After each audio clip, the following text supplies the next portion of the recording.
Okay, we will start our physics revision for the board exam. Okay, so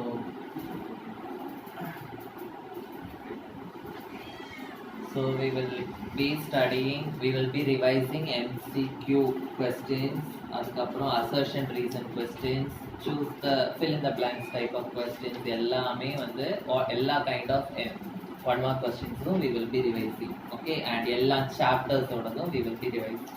Okay va? So in the 4 days more than 100 or 200 questions kita we will be revising. Okay, first question, at a particular point the electric field depends upon what? Okay, so I'm not giving the options நான் கொடுக்க போறது கிடையாது. Okay, options இல்லாமலே நம்ம வந்து work out பண்ணி பார்க்கறோம். So ஒரு particular pointல வந்து electric field வந்து எதுல டிபெண்ட் ஆகும் அப்படினு கேக்குறாங்க. ஓகேவா?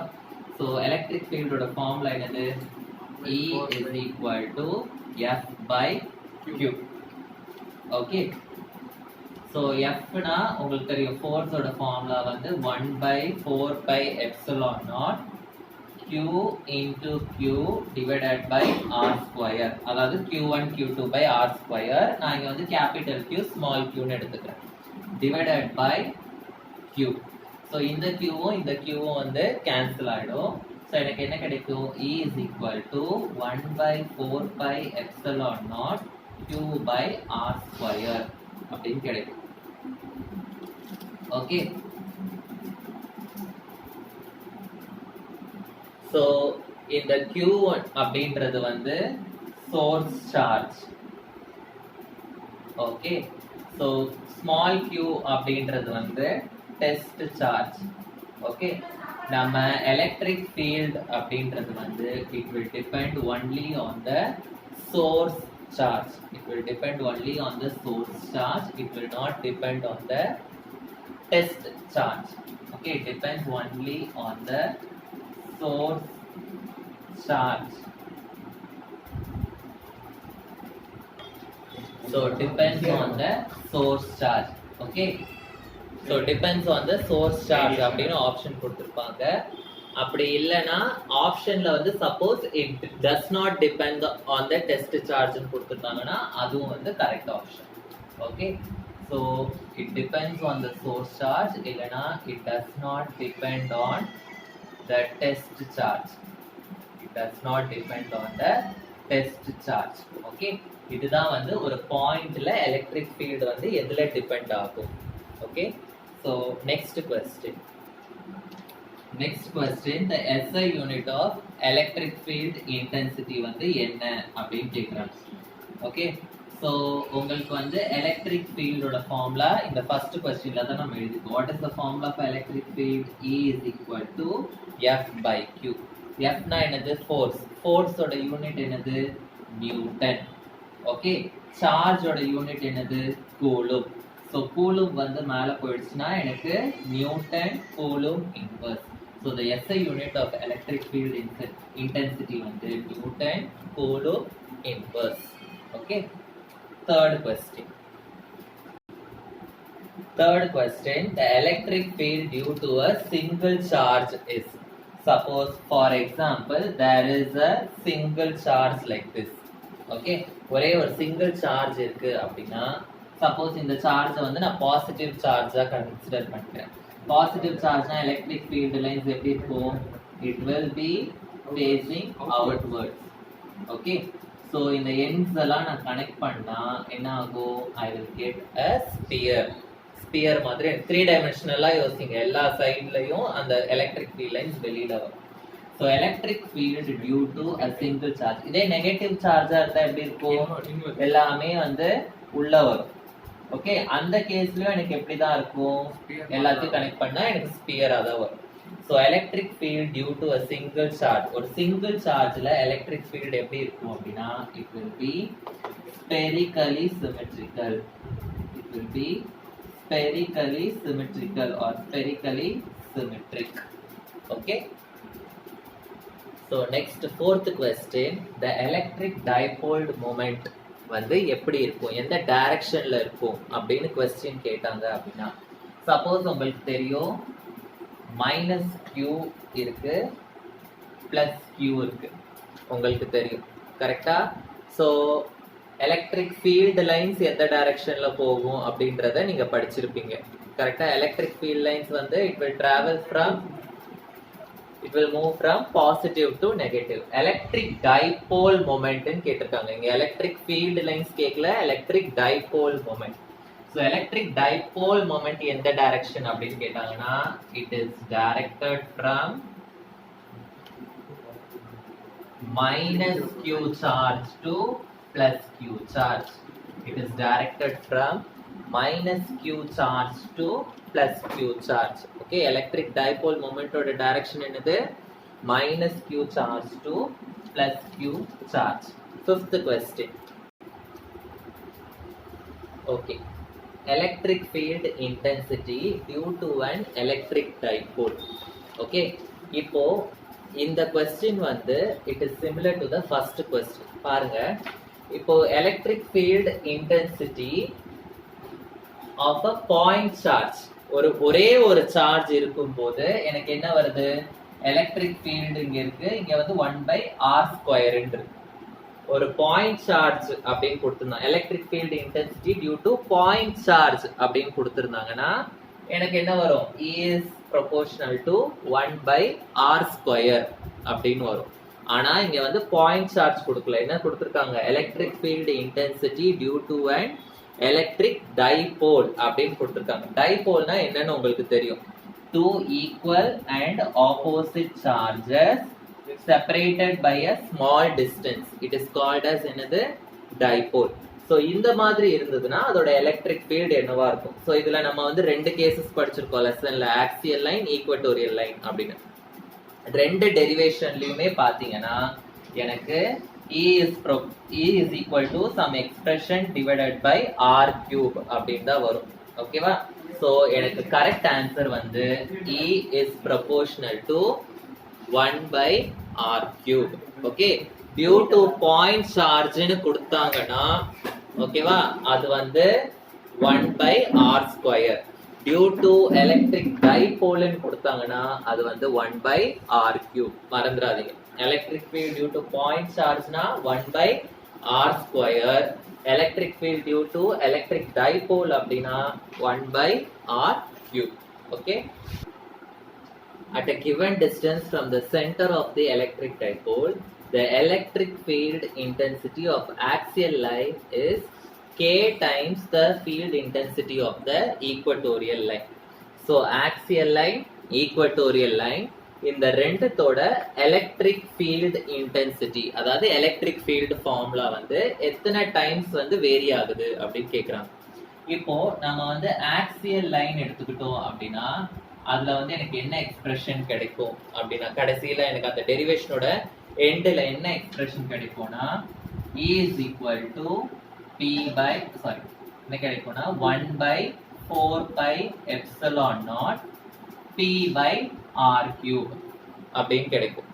ஓகே, அதே ஈக்குவட்டோரியல் லைன் ஓட டெரிவேஷன்ல வந்து எனக்கு எலக்ட்ரிக் ஃபீல்டோட ஃபார்முலா என்ன கிடைக்கும் அப்படின்னா 1/4πε0 2p/r³ அப்படின்னு வரும்.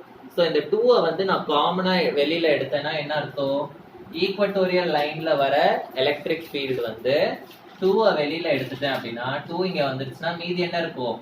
1/4πε0 p/r³ அப்படின்னு இருக்கும். அது வந்து நத்திங் பட் எனக்கு ஆக்சியல் லைனோடது. ஓகே, ஸோ k வந்து என்னது? எனக்கு 2 டைம்ஸ், சாரி இங்க 2 வரும், இங்க p வரும். ஓகே, ஸோ எனக்கு ஆக்சியல் லைனோட எலக்ட்ரிக் ஃபீல்டு இன்டென்சிட்டி வந்து ஈக்குவட்டோரியல் லைனோட எலக்ட்ரிக் ஃபீல்டு இன்டென்சிட்டியோட 2 டைம்ஸ் அப்படின்னு அர்த்தம். ஓகேவா? ஸோ k ஓட வேல்யூ இங்க வந்து k டைம்ஸ் அப்படின்னு கொடுத்துட்டு k வேல்யூ என்ன அப்படின்னு கேக்குறாங்க. ஸோ எத்தனை டைம்ஸ்? அது 2 times. So electric field intensity in axial line வந்து is 2 times the field intensity in equatorial line. So k ஓட வேல்யூ வந்து is 2 for me. Okay, next, electric field due to an electric dipole. நம்ம வந்து கொஞ்ச நேரத்துக்கு முன்னாடி ஒரு question பார்த்தோம். எலக்ட்ரிக் ஃபீல்ட் வந்து ஒரு சிங்கிள் சார்ஜுக்கு எப்படி இருக்கும் அப்படின்னு பார்த்தோம். ஒரு சிங்கிள் சார்ஜ் எடுத்துக்கிட்டோம்னா எப்படி இருக்கும்னு நான் சொன்னேன், it will be spherically symmetric அப்படின்னு சொன்னேன். கரெக்டா? ஆனா இங்க வந்து சிங்கிள் சார்ஜுக்கு கேட்கல. அவங்க எதுக்கு கேக்குறாங்க? Electric field due to electric dipole கேக்குறாங்க. எலக்ட்ரிக் டைபோல்னா என்னது? ஆல்ரெடி நான் சொல்லியிருக்கேன். Two equal and opposite charges separated by a small distance. அதுதான் வந்து என்னது? Electric dipole.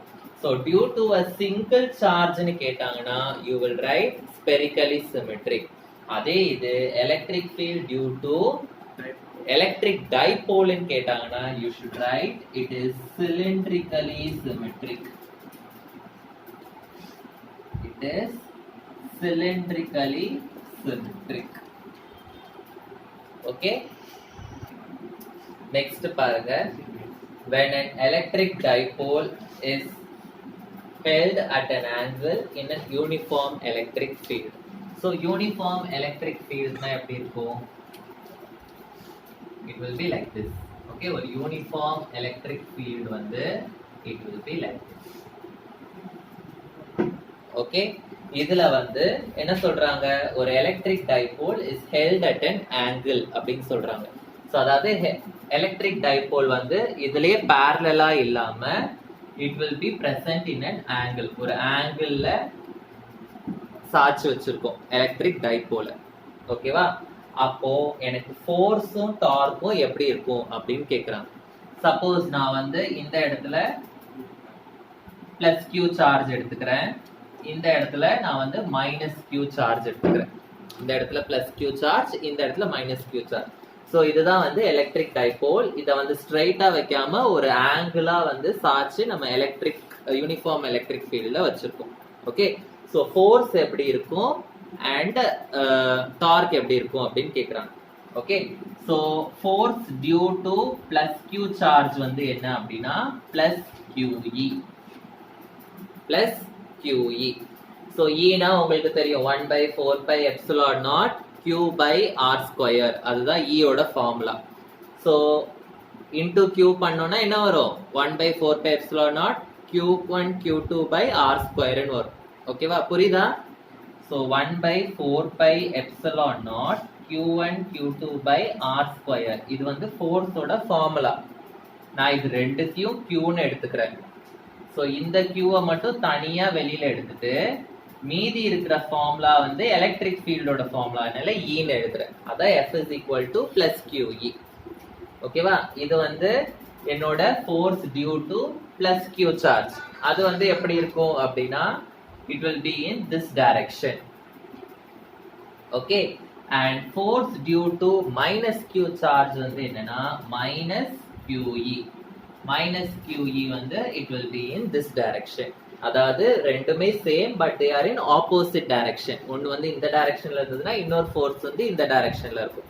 அப்போ என்ன கேட்குறாங்க? எனக்கு நெட் ஃபோர்ஸ் என்னன்னு கேட்குறாங்க. நெட் ஃபோர்ஸ்னா என்னது? Total force. டோட்டல் ஃபோர்ஸ் வந்து plus QE minus QE which is equal to 0.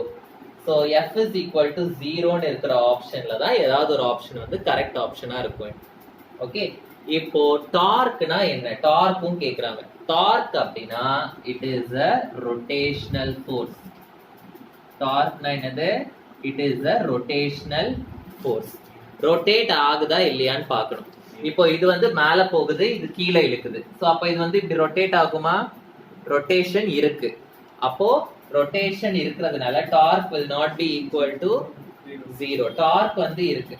So force வந்து 0, ஆனா டார்க் வந்து will not be equal to 0. So எந்த ஆப்ஷன் வந்து எனக்கு கரெக்ட் ஆப்ஷனா வரும்? C. So டார்க் ரொட்டேஷன் இருக்கிறதுனால torque will not be equal to 0.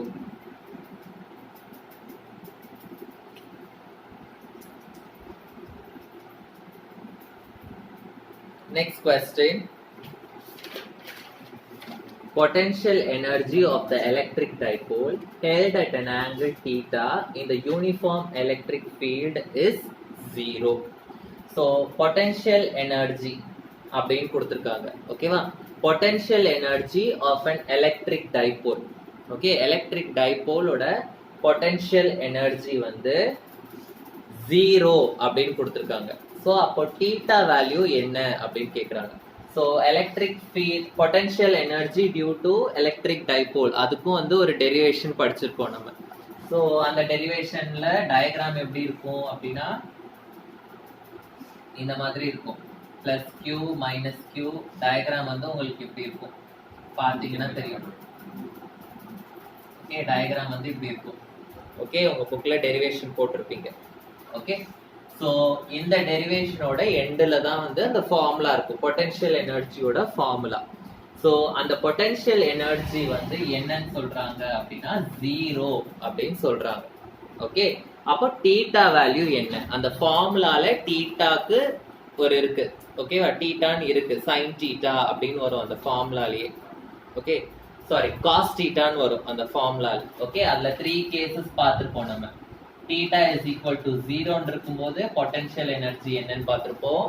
Theta is equal to 90 டிகிரின்னு இருக்கும்போது potential energy என்ன அப்படின்னு பார்த்துருப்போம். தீட்டா இஸ் ஈக்குவல் டு 180 டிகிரின்னு இருக்கும்போது what will be the potential energy அப்படின்னு 3 கேசஸ் அதுல நம்ம படிச்சிருக்கோம்.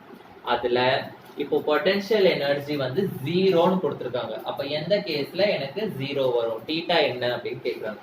ஸோ தீட்டா வந்து 90 டிகிரியா இருக்கும்போது தான் எனக்கு பொட்டன்ஷியல் எனர்ஜி வந்து வில் பி ஈக்குவல் டு 0. ஏன்னா cos 90 வந்து is equal to 0. Okay, so தீட்டாவோட வேல்யூ என்னது? It is 90 degree. So the force acting on a test charge Q0 on a uniform electric field E is. Okay, so force oda formula என்னன்னு கேக்குறாங்க. Test charge வந்து Q, it is kept in the uniform electric field. Already first problem le formula பார்த்தோம், E is equal to F by Q. Okay, இது test charge Q0 ன்னு கொடுத்திருக்கிறதுனால நான் Q0 அப்படின்னு எழுதிக்கிறேன். So எனக்கு force தான் என்னன்னு கேக்குறாங்க. So force is equal to I will get E into Q0. That is my formula. Okay, E into Q0. This is the force when the test charge is kept in the uniform electric field. Okay, next one. The electric field intensity at any point is dash experienced by a unit positive charge at that point. Okay, so electric field intensity அப்படினா it is the dash experienced by the unit positive charge. Okay, so electric field இது. Okay, electric field வந்து என்னன்னு கேக்குறாங்க. It is nothing but the force experienced by the நம்ம test charge இல்லனா unit charge. கரெக்ட்டா? So electric field intensity is nothing but the force experienced by the unit positive charge or test charge or any charge placed at that point. Okay, so electric அதாவது என்ன அர்த்தம்? ஒரு electric field குள்ள ஏதாவது ஒரு charge நீங்க வச்சீங்கன்னா it will experience a force. அதுதான் வந்து மீனிங். ஓகே, எலக்ட்ரிக் ஃபீல்டுனால இதுல வந்து என்ன ஆகும்? எனக்கு it will experience a force. Okay.